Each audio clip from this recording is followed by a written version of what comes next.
మనిషి ఓట్ల గురించి మాట్లాడతాడు. నిజంగా నాకు ఆశ్చర్యం అనిపిస్తుంది ఆ ఓట్ల గురించి మాట్లాడుతూ ఉన్నప్పుడు. ఈ ఓట్లన్నీ కూడా ఎవరు ఏని అడుగుతా ఉన్నా, ఈ ఓట్లకన్నిటికీ కూడా ఎవరి హయాంలో పర్మిషన్ వచ్చింది అని అడుగుతా ఉన్నా. ఈ ఓట్లన్నీ కూడా ఎవరి ప్రభుత్వం వచ్చిన తర్వాత 3-4 నెలల కిందట ప్రభుత్వం చంద్రబాబు నాయుడు గారిది వస్తే ఆ విజయోత్సవాలు చేసిన ర్యాలీలో ఈ ఓట్లు వీళ్ళు లేరా అని అడుగుతా ఉన్నా.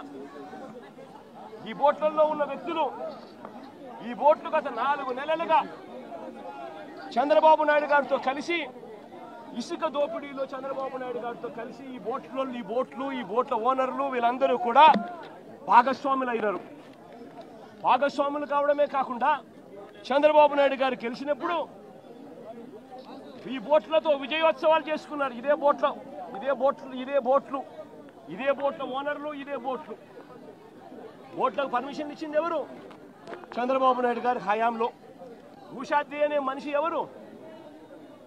చంద్రబాబు నాయుడు గారితోనూ లోకేష్తోనూ ఇద్దరితోనూ కలిసి దిగిన ఫోటోలు కనిపిస్తా ఉన్నాయి. తెలుగుదేశం పార్టీలో క్రియాశీలకంగా వ్యవహరించిన పరిస్థితులు కనపడతా ఉన్నాయి. రామ్మోహన్ అనే మనిషి ఎవరు?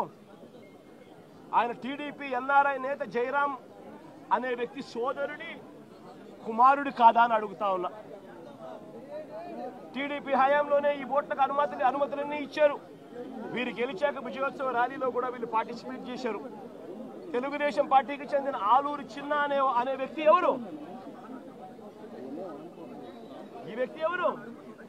తెలుగుదేశం పార్టీకి ఉన్న సంబంధాలు ఏమిటి? ఇంతమంది బోట్ ఓనర్లు, బోట్లు అన్నీ కూడా తెలుగుదేశం పార్టీ వారియే కనిపిస్తూ ఉంటే ఈ బోట్లు వరద కారణంగా ఈ బోట్లన్నీ కూడా ప్రకాశం బ్యారేజ్కు కొట్టుకొని వస్తే ఆ కొట్టుకొని వచ్చిన దాన్ని రాజకీయం చేయాలని వాస్తవాలను వక్రీకరించి ఆయన 60 మందిని నిర్దాక్షిణ్యంగా చంపేసి ఇన్ని లక్షల మందిని తాను ఇబ్బంది పాలు పెట్టాడు అన్న మాటను మర్చిపోయేట్టుగా చేయాలని, డైవర్ట్ చేయాలి అని తాను వక్ర భాష్యం చూపిస్తూ వేలు ప్రతిపక్షం వైపు ఎత్తి చూపిస్తారు. నేను అడుగుతా ఉన్న చంద్రబాబును, అయ్యా దాదాపుగా మీ ప్రభుత్వం వచ్చి 3-4 నెలలు అవుతా ఉందయ్యా. 3-4 నెలల నుంచి మీ ప్రభుత్వం ఉంది. 3-4 నెలల నుంచి ఉన్న మీ ప్రభుత్వంలో ఏదైనా జరిగితే ఓనర్షిప్ తీసుకోవాల్సింది మీరు, ప్రజలకు క్షమాపణ చెప్పాల్సింది మీరు, ప్రజలకు తోడుగా నిలబడాల్సింది మీరు. అలాంటిది మీరు వక్రభాష్యం చూపిస్తూ నేరాన్ని ఇంకొకరి మీద నెట్టి చూపించాలి అని చెప్పి మీ దుర్మార్గపు బుద్ధి నిజంగా ఎంతటి దారుణంగా ఉంది అని చెప్పడానికి ఇది కూడా ఒక నిదర్శనం.